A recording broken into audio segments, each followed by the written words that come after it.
Hello YouTube, this is Adam with Mountain Farmer. Once again today we are prepping ground. We're going to talk to you a little bit about that in just a moment. First of all, I am going to introduce you to another individual. My farm boss, my compadre, my buddy, my son Levi. Say hello, Levi. Hello. Alright. Levi is the guy in charge of this operation this evening.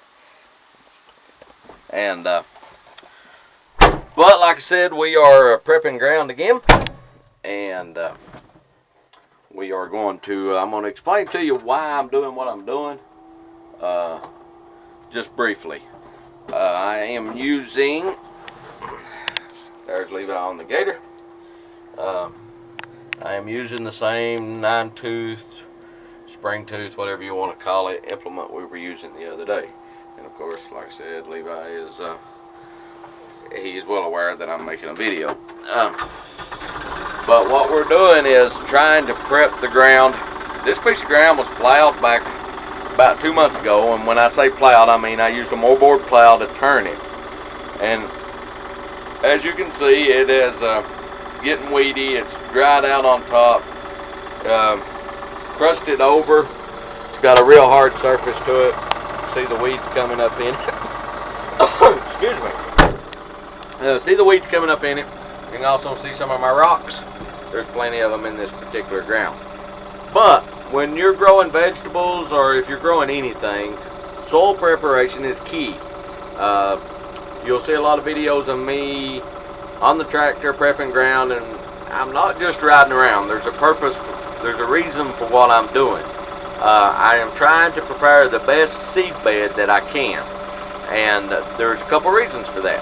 If I am direct seeding into the ground, I want as much soil to seed contact as possible, and I want that ground loose. Now, if I don't have good soil to seed contact, I don't get good germination on seeds. If the ground is hard, once the seed does germinate, it's very tough for the seedling to push through the ground and to put its roots on to pull the nutrients in for the plant's needs. So that is one of the reasons we do it. There's a multitude of reasons for doing it. And as you can see, I'm moving kind of slow on this piece of ground, and I'm taking my time, smoothing it up, getting it ready. Find another gear here. And prepping it. It'll be a couple of weeks, possibly even a month, before I come in here and plant this, and this will be sweet corn. And but I'm doing some prep work now before it gets too far along. And the one thing I'm trying to do is get rid of the weeds.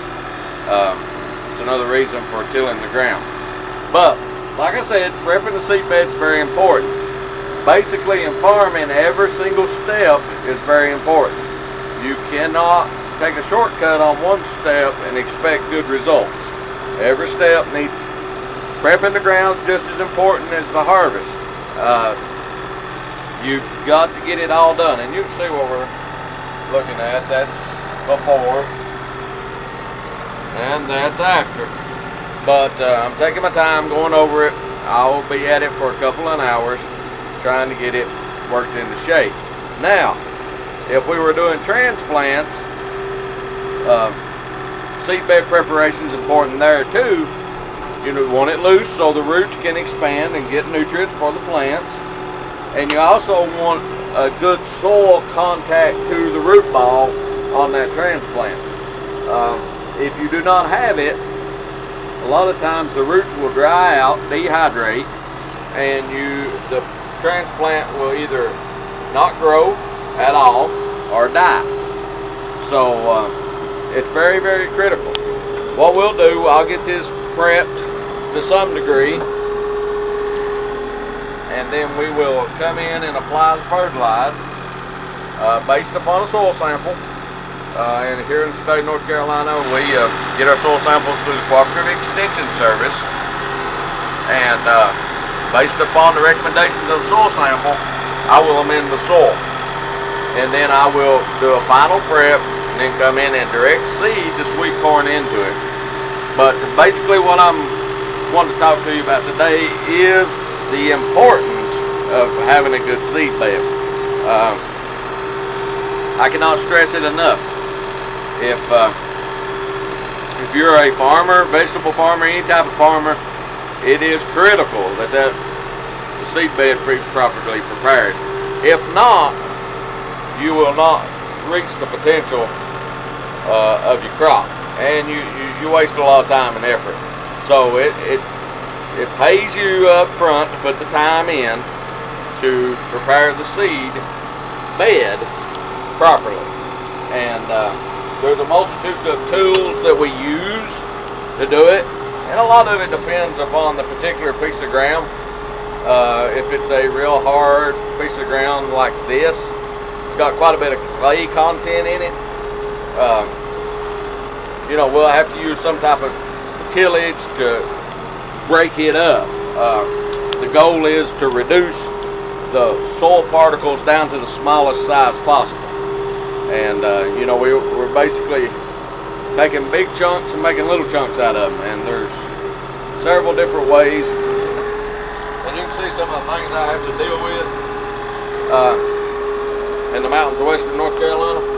And that will be rocks. And man, we grow some nice rocks here. But we're trying to reduce those soil particles down as small as we can.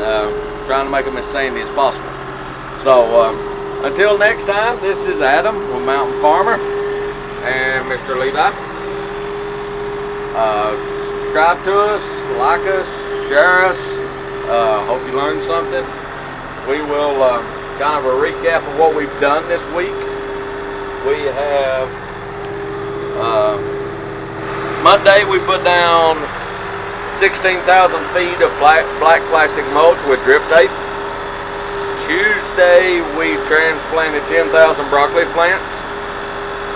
Yesterday we planted about a half acre of sweet corn. And today is Thursday, May the 18th, 2017, and we're prepping more ground. So until tomorrow, goodbye. I will see you then.